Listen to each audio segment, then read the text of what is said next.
إن الحمد لله نحمده ونستعينه ونستغفره ونؤمن به ونتوكل عليه ونعوذ بالله من شرور أنفسنا ومن سيئات أعمالنا من يهده الله فلا مضل له ومن يضلل فلا هادي له أي فلن تجد له وليا مرشدا ونشهد أن لا إله إلا الله وحده لا شريك له هو الذي لا ضد له ولا ند له لا مثل له ولا مثيل له لا وزير له ولا كفيل له لا شبه له ولا شبيه له لا ولد له ولا والد له وهو الواحد الفرد الصمد لم يلد ولم يولد ولم يكن له كفوا أحد ونشهد أن سيدنا ونبينا وحبيبنا وبشيرنا ونذيرنا وطبيبنا وطبيب أرواحنا وحبيبنا وحبيب ربنا محمدا عبد الله ورسوله أرسله بالحق بشيرا ونذيرا وداعيا إلى الله بإذنه وسراجا منيرا أما بعد فقد قال الله تعالى في كلامه المجيد وفي فرقانه الحميد أعوذ بالله من الشيطان الرجيم بسم الله الرحمن الرحيم واتل عليهم نبأ ابني آدم بالحق إذ قربا قربانا فتقبل من أحدهما ولم يتقبل من الآخر إن الله وملائكته يصلون على النبي يا أيها الذين آمنوا صلوا عليه وسلموا تسليما اللهم صل على مولانا محمد وعلى آل سيدنا مولانا محمد اللهم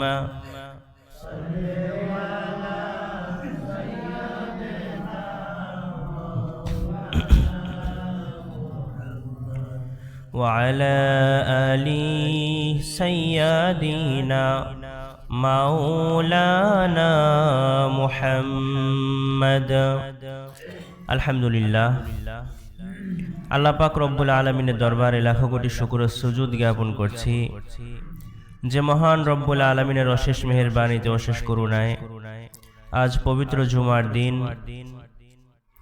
জুমার নামাজ আদায়ের জন্য দুনিয়ার সমস্ত কাজকর্ম থেকে ফারেগ হয়ে আল্লাহর ঘর দুনিয়ার সর্বশ্রেষ্ঠ স্থান মসজিদে আসতে পেরেছি, বসতে পেরেছি, আল্লাহ তৌফিক দান করেছেন।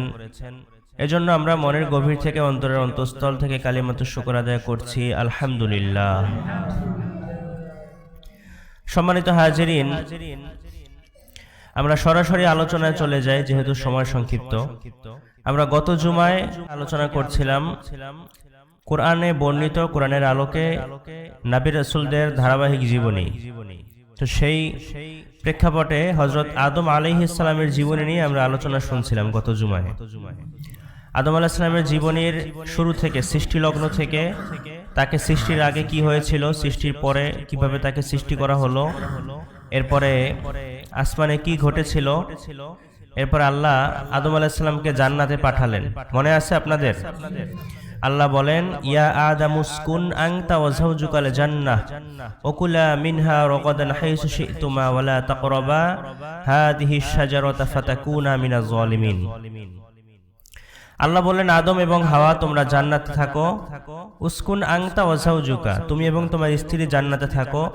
ওকুলা মিনহা রাগাদান হাইসু শি'তুমা, এবং তোমরা যা মনে চায়, এই যে ফল ফলাদি, তারপরে হরেক রকমের খাবার যা আছে সব তোমাদের যখন যা মনে চায় তখন তোমরা খাও, উপভোগ করো জীবনটাকে, কিন্তু ওয়ালা তাকরাবা হাদিহিশ শাজারা, এই যে একটা গাছ, এই গাছের কাছে কি যাবা না, গাছের কাছে যাবা না। যদি যাও ফাতাকুনা মিনাজ জালিমিন, তাহলে তোমরা জালিম সম্প্রদায়ের অন্তর্ভুক্ত হয়ে যাবে, তাহলে তোমরা জালিম হয়ে যাবে। তো আদম আলাইহিস সালাম এবং হাওয়া আলাইহিস সালাম জান্নাতে থাকতেছিলেন, কিন্তু এদিকে ইবলিসের গাত্রদাহ শুরু হয়েছে, ওর গায়ে জ্বালা শুরু হয়েছে, কারণ ও তো আল্লাহকে চ্যালেঞ্জ করেছিল, লাআকুদান্না লাকুম সিরাতাকাল মুস্তাকিম। আল্লাহকে চ্যালেঞ্জ করে বলেছিল যে আমি অবশ্যই সিরাতে মুস্তাকিম যে পথ, সেই পথের উপরে বসে থাকব। এই আয়াতের মাধ্যমে বোঝা যায় যে সঠিক পথে যদি চলতে চায় কেউ, সোজা পথে চলতে চায়, যেই পথ এখানে শুরু হয়েছে এবং এই পথে শেষ হবে জান্নাতে, সেই পথে কেউ যদি চলতে চায় তাহলে পদে পদে নানা ধরনের বাধা, বিপত্তি, ঝামেলা এগুলো আছে না নাই? এগুলো আসবে। যদি আপনার চলার পথে কোনো বাধা না আসে, বিপদ না আসে, তাহলে এ পথ সঠিক পথ নয়, বাধা আসবে। কারণ সঠিক কথা বললে যারা ইসলাম বিদ্বেষী তাদের গাত্রদাহ শুরু হবে, এটাই স্বাভাবিক, ঠিক কিনা? যারা ইসলামকে ভালোবাসে না, ইসলামকে দেখতে পারে না, ইসলামের বিধিবিধান যাদের ভালো লাগে না, তাদের সমস্যা সৃষ্টি হবে, এটাই স্বাভাবিক। তাতে সে হোক মুসলমান, সে হোক অন্য ধর্মের অনুসারী। তো আমরা কোনো ধর্ম বিদ্বেষী হতে চাই না, আমরা সব ধর্মের মানুষদের প্রতি আমাদের ভালোবাসা এবং শ্রদ্ধা আছে। যে যার ধর্ম পালন করবে, এটা আল্লাহ রাসূলের নীতি, ঠিক কিনা? আল্লাহ রাসূল সাল্লাল্লাহু আলাইহি ওয়াসাল্লাম তিনি সব ধর্ম পালনের ব্যাপারে তিনি সবাইকে স্বাধীনতা দিয়েছিলেন, যে সবাই যার যার ধর্ম সে ঠিকভাবে পালন করবে, এখানে কোনো বিধিনিষেধ নাই। কিন্তু সত্য ধর্ম একমাত্র ইসলাম, আল্লাহ রাসূল বুঝিয়ে দিয়েছেন। তো বলছিলাম, আল্লাহকে শয়তান চ্যালেঞ্জ করলো, লাআকুদান্না লাকুম সিরাতাকাল মুস্তাকিম, বলল আল্লাহ আমি অবশ্যই সিরাতে মুস্তাকিমের পথে বসে থাকব। সুম্মা লাআতিয়ান্নাহুম মিন বাইনি আইদিহিম ওয়া মিন খালফিহিম ওয়া আন আইমানিহিম ওয়া আন শামাইলিহিম, এরপরে আমি তোমার বান্দাদেরকে ধোঁকা দিব, ডান থেকে, বাম থেকে, সামনে থেকে, পিছন থেকে, উপর থেকে, নিচ থেকে, চতুর্দিক থেকে আমি তোমার বান্দাদেরকে ধোঁকা দিব। আল্লাহ রাসূল সাল্লাল্লাহু আলাইহি ওয়াসাল্লাম বলেন, ইন্নাশ শাইতানা ইয়াজরি মিনাল ইনসানি মাজরাদ দাম, শয়তান মানুষের রক্ত প্রবাহের সাথে মিশে যেতে পারে, এভাবে সে মিশে মানুষদেরকে ধোঁকা দেয়। আল্লাহ তাকে ক্ষমতা দিয়েছেন। তো আল্লাহকে চ্যালেঞ্জ করেছিল, আল্লাহ বললেন যে তোমার চ্যালেঞ্জ আমি গ্রহণ করলাম, কিন্তু যারা সত্যিকার সিরাতে মুস্তাকিমের পথে চলতে চায়, তারা যত বাধা বিপত্তি ঝড়ঝাপটা আসুক না কেন, তারা কখনো এই পথ থেকে তারা বিচ্যুতি হবে না, ঠিক কিনা? এজন্য দেখবেন যারা সত্যিকারের সিরাতে মুস্তাকিমের পথে চলে, যত বাধা আসুক, যত জেল জুলুম আসুক, যত জরিমানা আসুক, যত বিপদে আসুক না কেন, সে কখনো এই পথ থেকে বিচ্যুতি হয় না, সে অটল থাকে এই পথের উপরে। এজন্য আমরাও এই পথের উপরে অটল থাকি, আমরা চাই কি চাই না, সবসময় আল্লাহর কাছে দোয়া করবেন, আল্লাহুম্মা হদিনাস সিরাতাল মুস্তাকিম, আল্লাহ তুমি আমাকে সিরাতুল মুস্তাকিমের উপরে অটল রাখো, সিরাতে মুস্তাকিমের উপরে তুমি আমাকে হেদায়েত দান করো। আমরা নামাজের মধ্যে পড়ি না, ইহদিনাস সিরাতাল মুস্তাকিম, খুব চমৎকার একটি দোয়া, এবং এই দোয়াটা আমাদের জীবনে আমরা যদি পার পেতে চাই কঠিন কিয়ামতের দিনে, তাহলে এটা খুব গুরুত্বপূর্ণ। তো শয়তান এবার কিভাবে আদম আলাইহিস সালামকে এবং হাওয়া আলাইহিস সালামকে ধোঁকা দেওয়া যায় সেই ফোন দিয়ে আটতে লাগলো। বিভিন্ন কিতাবে বিভিন্ন বর্ণনা রয়েছে, কোরআনে তো সার সংক্ষেপ। কোন কোন কিতাবে আছে ইবলিস শয়তান সেদিন সাপ এবং ময়ূর এই দুইটার আকৃতিতে, সে সাপ হয়ে ময়ূরের রূপ ধারণ করে সে সেদিন জান্নাতে প্রবেশ করেছিল। তো বিভিন্ন ধরনের বর্ণনা আছে, আমরা সেদিকে যাব না, যেহেতু আমরা সরাসরি কোরআন থেকে আলোচনা শুনছি। আল্লাহ কোরআনে বলেছেন যে ইবলিস সে এসে আদম এবং হাওয়া আলাইহিস সালামকে ধোঁকা দিল। ফাওয়াসওয়াসা লাহুমা শাইতান লিউবদিয়া লাহুমা মা উরিয়া আনহুমা মিন সাওআতিহিমা ওয়া তাফিকা ইয়াখসিফানি আলাইহিমা মিন ওয়ারাকিল জান্নাহ। ফাওয়াসওয়াসা লাহুমা শাইতান, আল্লাহ বলেন যে ইবলিস তাদেরকে ধোঁকা দিল এবং তাদেরকে বলল যে তোমরা কি জানো তোমাদেরকে আল্লাহ কেন এই বৃক্ষের ফল খেতে নিষেধ করেছেন, এই বৃক্ষের কাছে যেতেও নিষেধ করেছেন? তখন তারা বলল না আমরা জানি না। তখন তারা বলল ইল্লা আন তাকুনা মালাকাইনি আও তাকুনা মিনাল খালিদিন, আমি জানি, কারণ আল্লাহ চান না যে তোমরা ফেরেশতা হয়ে যাও অথবা তোমরা জান্নাতে চিরকাল থাকো। দুইটা লোভ দিয়েছে, চিরকাল চিরস্থায়ী হওয়ার লোভ সে দিয়েছে এবং ফেরেশতা হওয়ার লোভ সে দিয়েছে। এই দুইটা তোমরা হও, এটা আল্লাহ চায় না, এজন্য তোমাদেরকে এখান থেকে বের করে দিবে, এজন্য তোমাদেরকে এই ফল খেতে আল্লাহ নিষেধ করেছে, এই গাছের কাছে যেতেও নিষেধ করেছে। অতএব যদি জান্নাতে থাকতে চাও তাহলে এই গাছের কাছে যাও, এই গাছের ফল ভক্ষণ করো। পরে নাউজুবিল্লাহ। তো তারা ফাদাল্লাহুমা বিগুরুর, আল্লাহ বলেন যে ফাদাল্লাহুমা বিগুরুর, অবশেষে শেষ পর্যন্ত শয়তানের ধোঁকা তাদের উপরে বিস্তার লাভ করলো, তারা শয়তানের ধোঁকায় আবদ্ধ হয়ে পড়ল। ফালাম্মা যাকা শাজারাতা বাদাত লাহুমা সাওআতুহুমা ওয়া তাফিকা ইয়াখসিফানি আলাইহিমা মিন ওয়ারাকিল জান্নাহ। ফালাম্মা যাকা শাজারাতা, এরপরে যখন তারা সেই গাছের কাছে গেল এবং গাছের ফল যখন তারা ভক্ষণ করলো, সর্বপ্রথম যেটা হলো তাদের পরনে যে জান্নাতি কাপড় ছিল এই কাপড়টা উড়ে গেল। পরে নাউজুবিল্লাহ, উড়ে তারা জান্নাতের মধ্যে উলঙ্গ হয়ে গেল। তো শয়তানের মিশন এবং ভীষণ, আমরা গত জুমায় বলেছিলাম যে যতগুলো ভীষণ আছে সবকিছুর মূল টার্গেট হচ্ছে কাপড় খোলা। কি করা? কাপড় খোলা। কারণ কাপড় যদি খোলা যায় তাহলে সব ধরনের অপকর্ম ঘটানো সম্ভব। কাপড় খুললেই আপনার চোখ দেখবে এবং আপনার মন সেদিকে মাইল হবে, আকৃষ্ট হবে, এরপরে আপনি গুনাহে লিপ্ত হবেন। এজন্য শয়তানের এই মিশনে পড়া যাবে না। আমরা বর্তমানে দেখি আমাদেরকে নাস্তিকবাদ, ইহুদি খ্রিস্টানরা তারা শিক্ষা দেয়, তারা বলে সমান অধিকারের নামে নারী পুরুষ তারা ঘরে আবদ্ধ থাকবে না, নারীরা রাস্তায় বের হবে, তারা কাঁধে কাঁধ মিলিয়ে পুরুষদের মতো কাজ করবে। আসলে নারীদেরকে তো আল্লাহ ওইভাবে সৃষ্টি করেন নাই যে তারা পুরুষদের সাথে কাঁধে কাঁধ মিলিয়ে কাজ করবে। পুরুষদের বাহিরে রোদ সইবার ক্ষমতা, লোড সইবার ক্ষমতা, এই যে শক্তি আল্লাহ পুরুষদেরকে দিয়েছেন এটা নারীদেরকে দেন নাই। আল্লাহ তাদেরকে নরম করে সৃষ্টি করেছেন, কিন্তু নারীদেরকে আল্লাহ দিয়েছেন সাংসারিক চাপ সইবার মতো ক্ষমতা, সাংসারিক বোঝা বহার মতো ক্ষমতা আল্লাহ নারীদেরকে দিয়েছেন, এটা পুরুষদেরকে দেন নাই। এজন্য দেখবেন যেই পুরুষরা সারাদিন মাঠে ক্ষেত খামারে কাজ করে, 40 কেজি 50 কেজির এক একটা বস্তা সে কাঁধে করে নিয়ে সে বহুদূর পর্যন্ত পাড়ি জমাতে পারে, বহু শক্তির কাজ সে করতে পারে, কিন্তু বাসায় গেলে দেখা যায় সাংসারিক যে কাজকর্ম এই সমস্ত ঝামেলা ওই পুরুষটা সহ্য করতে পারে না। এরকম আছে না? আছে। দেখবেন বাহিরে প্রচুর কাজ করতে পারে, মাথার ঘাম পায়ে ফেলে সারা দিন খাটতে পারে, কিন্তু বাসায় গেলে বাচ্চাদের চিল্লাচিল্লি চেঁচামেচি এগুলো সে সহ্য করতে পারে না, মনে হয় যে পাগল হয়ে যাবে। এরকম আছে না? নাই। কারণ এটা তো আল্লাহ পুরুষদেরকে দেন না, এটা দিয়েছেন আল্লাহ নারীদেরকে। যদি এভাবে না হয় তাহলে তো সমাজে ভারসাম্য এটা মেনটেন হবে না। কিন্তু শয়তান আমাদেরকে ভিন্ন সবক শিখায়, এজন্য ওই ধোকায় পড়া যাবে না। নারীদেরকে আল্লাহ দিয়েছেন সাংসারিক যে জীবনটা আছে এটাকে মেনটেন করার একটা ক্ষমতা আল্লাহ তাদেরকে দিয়েছেন, এজন্য তারা পারে। কিভাবে যে সহ্য করে নারীরা, আল্লাহু আকবার। একটা বাচ্চাকে ছোট থেকে লালন পালন করতে কি যে কষ্ট, এটা কোনো পুরুষ পারবে না, সম্ভব না। যাদের আমাদের বাচ্চা আছে আমরা জানি, আমরা বুঝি, কিন্তু এটা নারীরা পারে। সারা দিন এটার পিছনে তারা শ্রম ব্যয় করে। আবার পুরুষদেরকে আল্লাহ যে ক্ষমতা দিয়েছেন, এই যে আগুনের তাপ এটা নারীরা সহ্য করতে পারে। চুলার পাশে পুরুষরা, কয়জন পুরুষ আছে চুলার পাশে গিয়ে আপনি ঘন্টার পর ঘন্টা রান্না করতে পারবেন? নারীদের হাতের চামড়া আছে, আমাদের হাতের চামড়া কিন্তু মোটা, মোটা না? হ্যাঁ, কিন্তু আমি মাঝে মাঝে অবাক হই একটা বিষয় যে বাসায় আমার স্ত্রী সে যে গরম জিনিসটা ধরতে পারে, দেখা যায় অনেক সময় গরম করই, গরম চামচ হয়ে যায়, সেটা ধরে সে অনায়াসে সে রান্না করে, এরকম আছে না আপনাদের ঘরেও? কিন্তু আমাদের হাতের চামড়া এত মোটা, কিন্তু আমরা সেই গরমটা ধরতে পারি না। আমি ধরতে গেলে মনে হয় আমার হাতের সাথে সাথে ফোসকা পড়ে যায়। মাঝে মাঝে আমি চিন্তা করি যে আসলে আল্লাহর কি ভারসাম্য। আল্লাহ ওইটা করার জন্য ওদেরকে আল্লাহ বানিয়েছেন, আর আমাদেরকে এইটা করার জন্য বানিয়েছেন। পড়েন সুবহানাল্লাহ। তো শয়তান ধোঁকা দিল, তারা ফল খেলো, তাদের কাপড় উড়ে গেল। এবার আদম আলাইহিস সালাম এবং হাওয়া আলাইহিস সালাম নিজেদের লজ্জাস্থান যখন প্রকাশ হয়ে গেল, তাদের লজ্জাস্থান ঢাকার জন্য জান্নাতের মধ্যে দৌড়াদৌড়ি শুরু করলো। তারা লজ্জা পেয়ে গেল। দৌড়াতে দৌড়াতে আদম এবং হাওয়া আলাইহিস সালাম জান্নাতের মধ্যে যেই গাছের পাতা দিয়ে তারা তাদের লজ্জাস্থান ঢেকেছিলেন, সেটা হলো জান্নাতি গাছ। 3 গাছের কি গাছ? 3 গাছ। এটাকে বাংলায় বলে ডুমুর, ডুমুর ফল।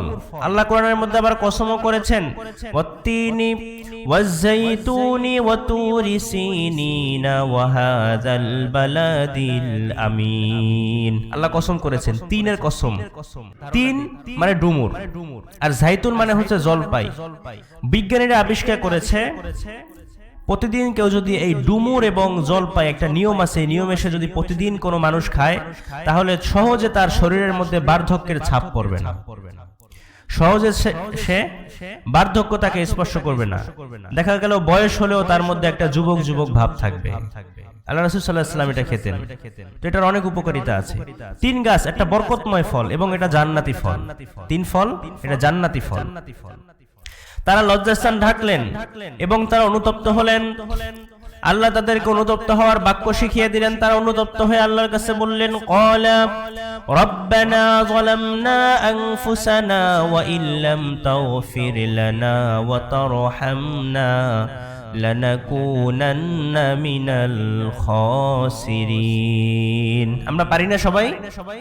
তারা বলল, আল্লাহ রব্বানা যালামনা আনফুসানা, আমরা নিজেদের উপরে জুলুম করেছি, ওয়া ইল্লাম তাগফির লানা ওয়া তারহামনা লানাকুনান্না মিনাল খাসিরিন, যদি আপনি ক্ষমা না করেন, যদি আপনি দয়া না দেখান, তাহলে আমরা ক্ষতিগ্রস্তদের অন্তর্ভুক্ত হয়ে যাব। আল্লাহ পাক রব্বুল আলামিন তাদের তওবা কবুল করলেন। এজন্য আমাদের মধ্যে যে গুণটা ঢুকাতে হবে সেটা হচ্ছে আমরা ভুল করলে ভুল স্বীকার করব, গুনাহ করলে আল্লাহর কাছে কি করব? তওবা করব। কখনো আমরা সেই গুনাহের বিপরীতে আমরা দলিল প্রমাণ আমরা এটা দাঁড় করাবো না।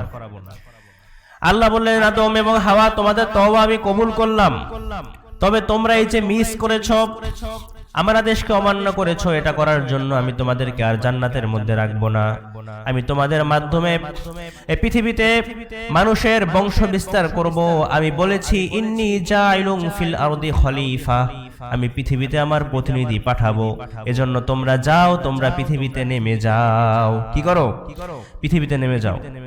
দেখেন, ইবলিসকে আল্লাহ বললেন, ফাখরুজ মিনহা ফাইন্নাকা রাজিম।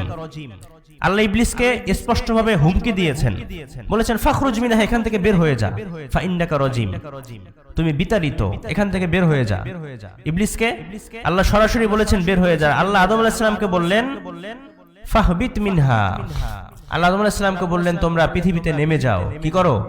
নেমে যাও। দুইটা কথা বলার মধ্যে একটু পার্থক্য আছে না? নেমে যাও তার মানে কিছুদিনের জন্য পৃথিবীতে থাকো, এরপরে আবার তোমরা জান্নাতেই ফিরে আসতে পারবে। আর ইবলিসকে বললেন বের হয়ে যা, এই যে বের হবি, আর তুই কোশ্চিন কালেও জান্নাতে ঢুকতে পারবি? বের করে দিলেন আল্লাহ। আল্লাহ আদম এবং হাওয়া আলাইহিস সালামের সামনে পৃথিবীতে তাদের যে বংশ বিস্তার হবে, এই বংশ বিস্তারের কতজন সন্তান পৃথিবীতে আসবে, কতজন নবী আসবে, সব ছেলে মেয়েদেরকে আল্লাহ তার সামনে উপস্থাপন করলেন, তার সামনে পেশ করলেন। আদম আলাইহিস সালাম সেই রূহের জগতে সবাইকে দেখলেন যে এতগুলো সন্তান তার পৃথিবীতে হবে, কতগুলো সন্তান জান্নাতি হবে, কতগুলো সন্তান জাহান্নামী হবে, আল্লাহ সব কিছু দেখালেন। একটা পর্যায়ে আদম আলাইহিস সালাম দেখতে দেখতে দেখলেন সব রুহুর মধ্যে একটা রুহুকে খুব সুন্দর দেখা যায়, খুব চমৎকার দেখা যায়। ছোট্ট একটা রুহু। আদম আলাইহিস সালাম জিজ্ঞেস করলেন, আল্লাহ এই রুহুটা কার? আল্লাহ বললেন, এটা তোমার ছেলে দাউদের রুহু। কার রুহু? দাউদ আলাইহিস সালামের রুহু। এবার আল্লাহকে আদম আলাইহিস সালাম জিজ্ঞেস করলেন, তার বয়স কত বছর? কত বছর হবে তার বয়স? আল্লাহ বললেন তার বয়স হবে 40 বছর। কত বছর? 40 বছর। কোন বর্ণনা আছে 60 বছর। আদম আলাইহিস সালাম বলেন, আল্লাহ আমার বয়স কত বছর? আল্লাহ বললেন, উমরুকা কা আলফি সানা, তোমার বয়স 1000 বছর। কত বছর? 1000 বছর। এবার আদম আলাইহিস সালাম মনে মনে আফসোস করলেন যে আমার বয়স 1000 বছর, আমার এত সুন্দর একটা ফুটফুটে বাচ্চা, তার বয়স হবে মাত্র 40 বছর। বলেন, আল্লাহ আমার বয়স থেকে আপনি 60 বছর ওরে দিয়ে দেন। আল্লাহ বলেন, যা দিয়ে দিলাম। এবার আদম আলাইহিস সালামকে আল্লাহ পাঠালেন শ্রীলঙ্কায়। কোথায়? শ্রীলঙ্কায় আল্লাহ নামিয়ে দিলেন। হাওয়া আলাইহিস সালামকে জেদ্দায় নামিয়ে দিলেন। পৃথিবীর 2 মেরুতে 2 জনকে আল্লাহ নামায়া দিলেন। এবার তারা 2 জনকে না পেয়ে 2 জন ব্যথিত, হতাশ, মানসিকভাবে খুবই বিপর্যস্ত। আল্লাহ এটা কেন করলেন? কেউ কেউ বলে যে এটা আল্লাহ করেছিলেন, তাদের তওবা কবুল করেন নাই। পরে তারা কান্না করতে করতে করতে করতে এরপরে আল্লাহ তাদের তওবা যখন কবুল করছেন তখন তাদেরকে একসাথে মিলিত করে দিয়েছেন। এটা ভুল কথা। কারণ কোরআনে আল্লাহ বলেছেন প্রথমে তারা ভুল করেছে, এরপরে ভুল স্বীকার করেছে, তওবা করেছে, এরপরে আমি তাদের তওবা কবুল করে তাদেরকে পৃথিবীতে নামিয়ে দিয়েছি, পৃথিবীতে বংশ বিস্তারের জন্য। তো এটা কেন করলেন? নারী পুরুষের মধ্যে যে স্বভাবজাত আকর্ষণ, এই আকর্ষণটা তাদেরকে অনুভব করানোর জন্য আল্লাহ পাক রব্বুল আলামিন 2 মেরুতে 2 জনকে নামালেন। আর কোন মানুষ পৃথিবীতে আছে? আছে? নাই। এই 2 জন মানবী এবং ইবলিস শয়তান আছে না নাই? ইবলিস শয়তান সেও তো পৃথিবীতে এসেছে। এবার তারা 2 মেরুতে 2 জন হাঁটতে হাঁটতে হাঁটতে হাঁটতে বহু বছর পরে আল্লাহ পাক রব্বুল আলামিন হজের মৌসুমে আরাফার ময়দানে তাদেরকে মিলিত করে দিলেন। এবার কি আবেগ, কি উচ্ছ্বাস! এজন্য দেখবেন এই স্বভাবজাত আকর্ষণ এটা আমাদের মধ্যেও আছে। স্বামী স্ত্রী বেশি দিন দূরে থাকলে এই যে একটা আকর্ষণ ফিল করে, এটা কাছে আসলে এই আকর্ষণের বহিঃপ্রকাশ ঘটে, ঠিক কিনা? এগুলো আছে না? আল্লাহু আকবার। আল্লাহ কিভাবে সৃষ্টি করলেন, কি আকর্ষণ আল্লাহ দিলেন, কি ভালোবাসা দিলেন, এটা আসলে বলে বোঝানো সম্ভব না। আল্লাহ এই আকর্ষণ এবং ভালোবাসা এই জন্য দিয়েছেন যেন পৃথিবীর ভারসাম্য ঠিক থাকে এবং মানুষের মধ্যে সামাজিকতা সবকিছু ঠিকভাবে বজায় থাকে। বলেন সুবহানাল্লাহ। এবার আল্লাহ পাক রব্বুল আলামিন আদম আলাইহিস সালামকে বললেন, আদম তোমাদের পৃথিবীতে বিশেষ কোনো কাজ নেই। এই পৃথিবীতে যা কিছু আছে সূর্যের আলো পৃথিবীতে যাবে, কিন্তু পৃথিবীতে তোমার চাষ করতে হবে। কি করতে হবে? চাষ করতে হবে। কারণ খেতে হবে না। খাবে কিভাবে? জান্নাতে বসে জান্নাতি খাবার খেয়েছো, পৃথিবীতে তো আর জান্নাতি খাবার খেতে পারবে না। এবার নিজে চাষ করো, রসুন চাষ করো, পেঁয়াজ চাষ করো, ধান চাষ করো, গম চাষ করো, হলুদ চাষ করো, মরিচ চাষ করো।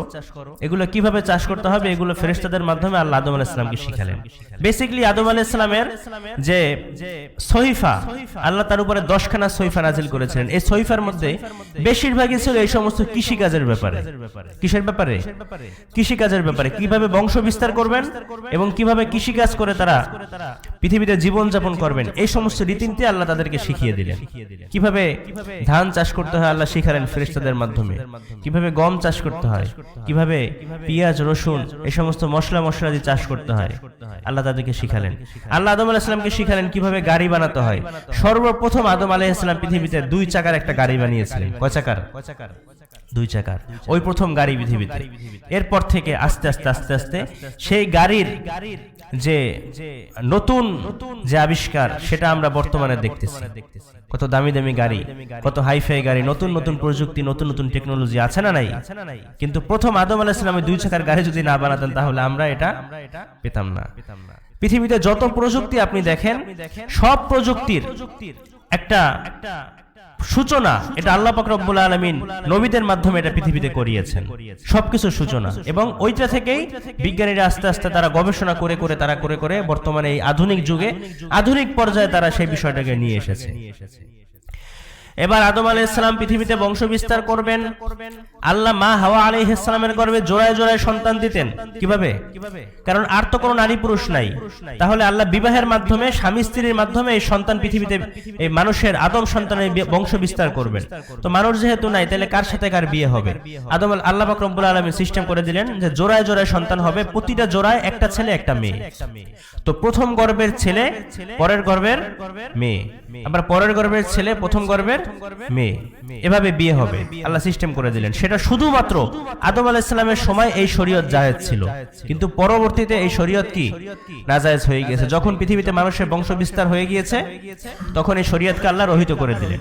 শুধুমাত্র পৃথিবীতে মানুষের বংশ বিস্তারের খাতিরে আল্লাহ তখন জায়েজ করেছিলেন।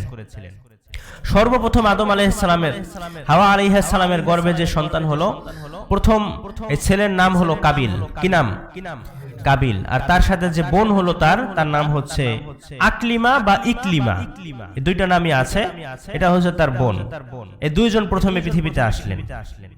এরপরে দ্বিতীয় গর্ভে আল্লাহ পাক রব্বুল আলামিন যে সন্তান দিলেন, ছেলের নাম ছিল হাবিল এবং মেয়ের নাম ছিল লাবুদা।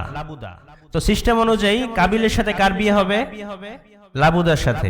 আর হাবিলের সাথে ইকলিমার সাথে বিয়ে হবে। এটা হচ্ছে সিস্টেম।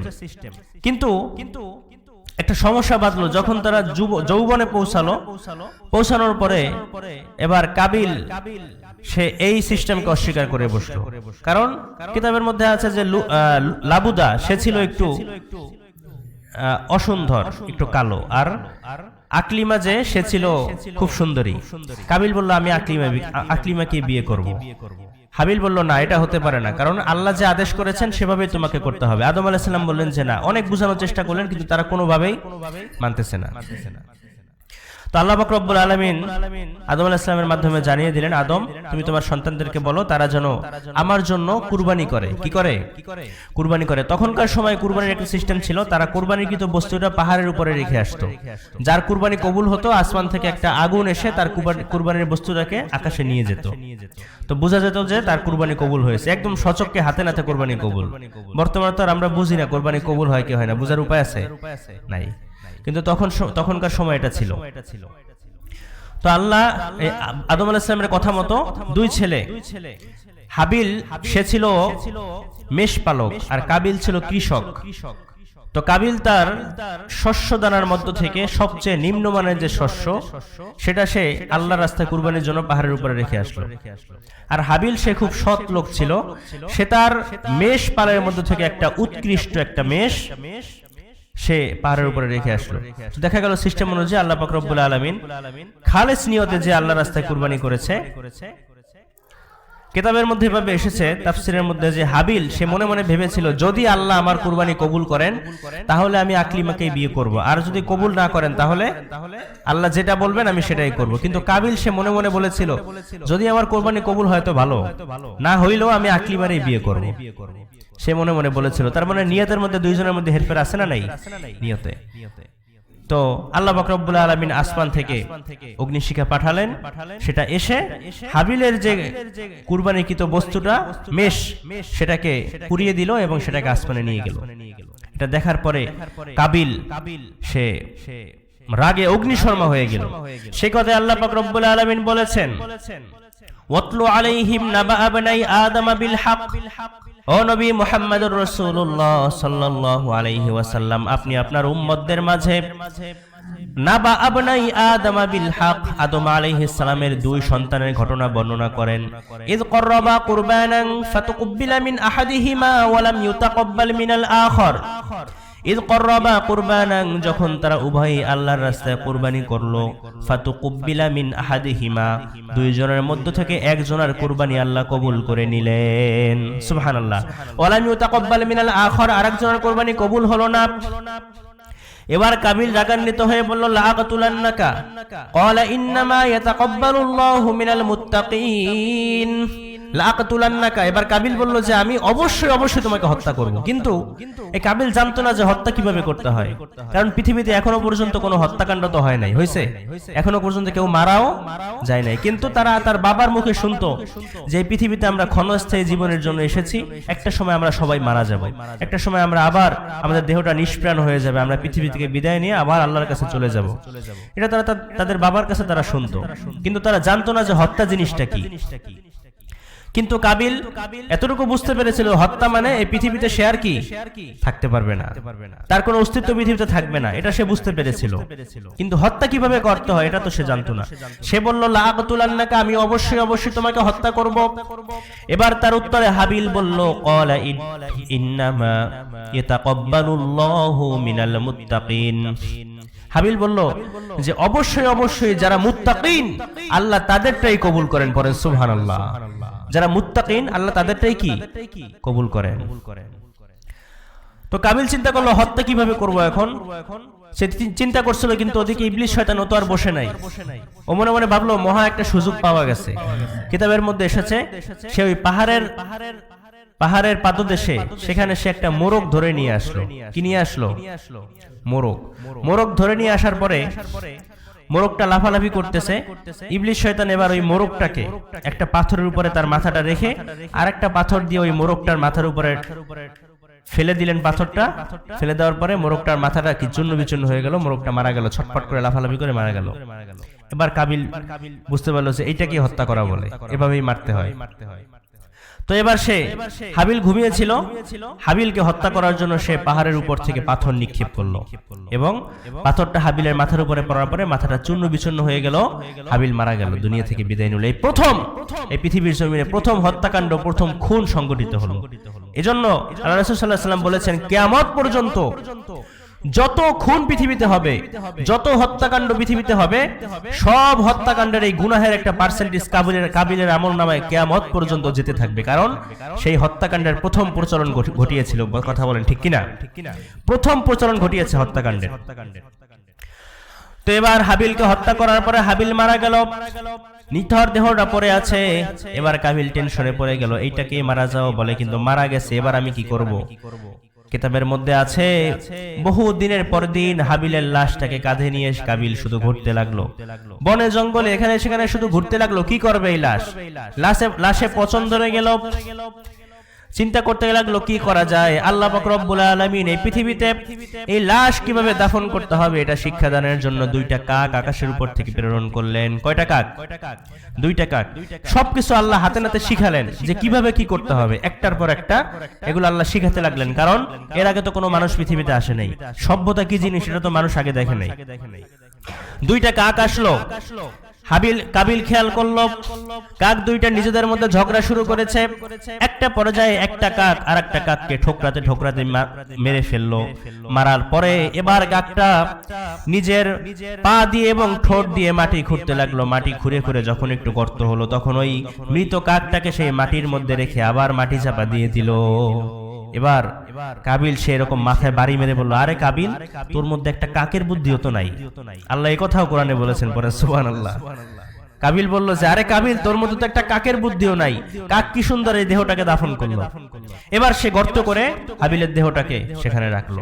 এই পৃথিবীতে সর্বপ্রথম হত্যাকাণ্ড সংঘটিত হয় এবং সেটা কাবিল ঘটিয়েছিল। এভাবে মারা যাওয়ার পরে কিভাবে মানুষকে দাফন করতে হবে, কিভাবে করতে হবে আল্লাহ পাক রব্বুল আলামিন শিখালেন। আদম আলাইহিস সালাম পৃথিবীতে বসবাস করতে লাগলেন। অনেক লম্বা ঘটনা। 960 বছর মতান্তরে 940 বছর পর্যন্ত আদম আলাইহিস সালাম পৃথিবীতে তার সন্তানের বংশ বিস্তার করতে লাগলেন। মা হাওয়া আলাইহিস সালাম, কিতাবের মধ্যে এসেছে মা হাওয়া আলাইহিস সালাম 20 বার গর্ভধারণ করেছিলেন। কতবার? 20 বার। এবং 20 বারে তাদের 40টা সন্তান হয়েছিল। এই 40টা সন্তান থেকে বংশ বিস্তার হয়ে আদম আলাইহিস সালাম যখন পৃথিবী থেকে বিদায় নেন, তার মৃত্যুর আগে 1000 জন সন্তান পৃথিবীতে তাদের ছিল। বলেন সুবহানাল্লাহ। কতজন? 1000 সন্তান তাদের পৃথিবীতে ছিল। 1000। 960 বছর মতান্তরে 940 বছর হয়ে গেল। আল্লাহ পাক রব্বুল আলামিন আদম আলাইহিস সালামের পরে তার ছেলে শীশ আলাইহিস সালামকে নবুয়তি দান করলেন। শীশ আলাইহিস সালামকে আদম আলাইহিস সালাম এই সহিফাগুলো দিয়ে বলেন, বাবা, আমার বয়স হয়েছে, আমার মেরুদণ্ডের হাড় বের হয়ে গিয়েছে। সিঁড়ির মতো, সিঁড়ি যেভাবে ভাঁজ না, আদম আলাইহিস সালামের মেরুদণ্ডের হাড় এই সিঁড়ির মতো দেখা যেত যখন তার বয়স হয়েছিল। শীশ আলাইহিস সালামকে আদম আলাইহিস সালাম নবুয়তের দায়িত্ব বুঝিয়ে দিলেন। 940 বছর হওয়ার পরে মালাকুল মউত রূহ কবজ করার জন্য আসলো। আদম আলাইহিস সালামকে বলল, হে আবুল বাশার আদম, আপনার হায়াত পৃথিবীতে যে কয়দিন বরাদ্দ ছিল, আপনার হায়াত শেষ হয়ে গিয়েছে, এবার আপনাকে চলে যেতে হবে। আদম আলাইহিস সালাম বললেন, কয়দিন হয়েছে? মাত্র 940 বছর হয়েছে, আমার তো 1000 বছর হায়াত আল্লাহ বলেছিলেন।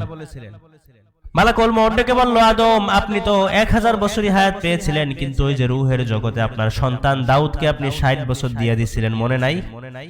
আদম আলাইহিস সালাম বললেন, না, আমি দেইনি। কি বললেন? দেই নাই। এবার ঝামেলা লাগছে না? মালাকুল মউত বলতেছে আপনি দিছেন, আদম আলাইহিস সালাম বলে দেই নাই। এজন্য বিশ্বনবী বলেন নাসিয়া আদম ফানাসিয়া বানু, আদম ভুলে গিয়েছিলেন এজন্য আমরাও ভুলে যাই। কি করি? আদম আলাইহিস সালাম ভুলে গিয়েছিলেন এজন্য আমরা ভুলে যাই, এটা মানুষের স্বভাবজাত বৈশিষ্ট্য। ভুলে যাই, ভুলে যাওয়া এটা কোনো দোষণীয় বিষয় না। এজন্য ইসলামে দেখবেন ভুলে যদি কোনো কিছু হয় এটাকে আল্লাহ মাফ করে দিয়েছেন। নামাজের মধ্যে আপনি যদি কোনো ভুলে কোনো কিছু করেন, ইচ্ছাকৃত না ভুলকৃত নামাজের মধ্যে যদি কিছু করেন তাহলে এটাকে আল্লাহ কি মাফ করে দিয়েছেন, আপনার কোনো সমস্যা নেই। কিন্তু ইচ্ছাকৃত করলে হইলে সাউসুদে দেওয়া লাগবে, নাহলে নামাজ আবার পড়তে হবে। ভুল করে আপনি যদি কিছু করেন এটা কি মাফ, কিন্তু ইচ্ছা করে আবার ভুল করা যাবে না। ইচ্ছা করে ভুল করে না করা যায়, মানে আমি যে ভুল করবো এটা আবার মনে মনে ভাবে যে এইটার আমি ভুল কিভাবে করতে পারি, এটাকে বলে ইচ্ছা করে ভুল করা। ইচ্ছাকৃত ভুল করা যাবে না। অনিচ্ছাকৃত ভুল যেটা সেটা কি মাফ। নাসিয়া আদম ফানাসিয়া বানু, মালাকুল মউতকে বলেন মালাকুল মউত চলে আসো। ঠিক 1000 বছর পরে আদমের রূহ কবজ করার জন্য যাবে। আমি জানি আদম এটা করবে, আদমের ভাগ্যে আমি এটাই লিখে রেখেছিলাম। সুবহানাল্লাহ। 1000 বছর যখন হয়ে গেল তখন কি আদম আলাইহিস সালাম ইন্তেকাল করলেন, পৃথিবী থেকে বিদায় নিয়ে চলে গেলেন। এভাবে আবুল বাশার সর্বপ্রথম মানুষ, সর্বপ্রথম মানব, সর্বপ্রথম নবী আদম আলাইহিস সালামের জীবনের শুরু থেকে শেষ এভাবে হয়েছিল। আরো অনেক ঘটনা, এত বিস্তারিত বলা সম্ভব না। মূল পয়েন্টগুলো আমি আলোচনা করলাম। তো সম্মানিত উপস্থিতি, আমরা যে 2 জুমায় আদম আলাইহিস সালামের জীবনী শুনলাম শুরু থেকে শেষ পর্যন্ত, এই পুরো জীবনীতে আমরা কি শিক্ষা লাভ করতে পারলাম কেউ বলতে পারবেন? 1 নাম্বার শিক্ষা আমরা যেটা পেয়েছি সেটা হচ্ছে আমরা ভুল করলে তওবা করব, ভুল স্বীকার করব। কিন্তু শয়তান সে ভুল করলে কি করে না, ভুল স্বীকার করে না। সে রূহের জগতে সে প্রথমেই বলেছিল আনা খায়রুম মিন, আমি আদমের চেয়ে উত্তম। খলাকতানি মিন নার ওয়া খলাকতাহু মিন তিন। সে চ্যালেঞ্জ করেছিল, আল্লাহর সামনে সে যুক্তিতর্ক দাঁড় করিয়েছিল। এজন্য আমরা ভুল করলে আমরা স্বীকার করব, আমরা কখনো এই ভুলের বিপরীতে যুক্তিতর্ক দাঁড় করব না। নিয়ত করা যাবে ইনশাআল্লাহ। আমরা ভুল করলে যদি আমরা কোনো গুনাহ করে ফেলি, ভুল করে ফেলি, তাহলে আমরা আল্লাহর কাছে তওবা করব ইনশাআল্লাহ। পড়েন 2 নাম্বার শিক্ষা, শয়তান আমাদের চিরশত্রু। ইন্নাশ শাইতানা লাকুম আদুউম মুবিন। আল্লাহ বলেছেন শয়তান তোমাদের চিরশত্রু। অতএব শয়তানি কর্মকাণ্ড যেগুলো আছে, শয়তানি কাজ যে সমস্ত মানুষ করে, এই সমস্ত মানুষও আমাদের শত্রু। এই শয়তানি কাজ যেগুলো করে, এই শয়তানি কর্মকাণ্ডে পড়া যাবে না। আমরা স্ট্রেট ফরওয়ার্ড সিরাতুল মুস্তাকিমের উপরে আমরা চলতে চাই। এজন্য আল্লাহর কাছে বেশি বেশি আমরা দোয়া করব, আল্লাহ আমাদেরকে তুমি ইহদিনাস সিরাতাল মুস্তাকিম, সিরাতুল মুস্তাকিমের উপরে তুমি আমাদেরকে হেদায়েত দান করো। এরপরে 3 নাম্বার যে শিক্ষা আমরা লাভ করলাম সেটা হচ্ছে কাবিলের জীবনীতে কাবিল লোভ করেছিল, সুন্দরের মোহে পড়ে সে তার ভাইকে হত্যা করেছিল। আল্লাহ পাক রব্বুল আলামিন তাকে চির লানত, কিয়ামত পর্যন্ত তাকে লানত দিয়ে দিয়েছেন। যত মানুষ মারা যাবে, যত মানুষ হত্যাকাণ্ড হবে, সব খুনের দায় কার কাছে যাবে? কাবিলের কাছে। এজন্য আমরা কোনো ভাইকে, কোনো মুসলমানকে অন্যায়ভাবে কাউকে হত্যা করব না। পারা যাবে না ইনশাআল্লাহ। এবং আল্লাহর যে বিধান, আল্লাহ যেভাবে দিয়েছেন আমরা সেভাবেই এই বিধানটাকে মানার চেষ্টা করব। আল্লাহর বিধানের উপরে বার্গেনিং করে হাবিল এবং কাবিল তারা যে পরিণতি হয়েছিল তাদের, আমরা এই পরিণতির দিকে আগাবো না। সম্মানিত হাজিরিন, আল্লাহ পাক রব্বুল আলামিন আদম আলাইহিস সালামের জীবনী থেকে আমরা যে শিক্ষা লাভ করলাম, এই শিক্ষাগুলো আমাদের জীবনে বাস্তবায়ন করার তৌফিক দান করুন। এবং আদম আলাইহিস সালাম এবং তার সন্তানাদি যারা পৃথিবীতে এসেছেন, আল্লাহ সবাইকে, যারা হেদায়েতের উপরে, ঈমানের উপরে দুনিয়া থেকে বিদায় নিয়ে চলে গিয়েছেন, আল্লাহ তাদেরকে জান্নাতুল ফেরদাউস দান করুন। সবাই পড়েন আমিন।